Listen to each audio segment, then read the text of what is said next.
جمهور اليمن السعيد سعيد طبعا قبل هذه المباراة بالصعود إلى الدور القادم، دور نصف النهائي.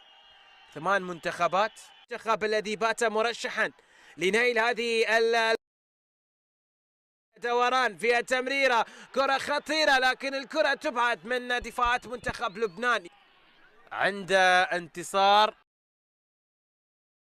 طبعا وضع في وصافة المجموعة الأولى، خطرة، جول للمنتخب اليمني. الباح أمامية رضوان بازي، خطرة لا للمنتخب اليمني في محاولة للتسديد، فرصة ثاني تسديد، الله! المنتخب اليمني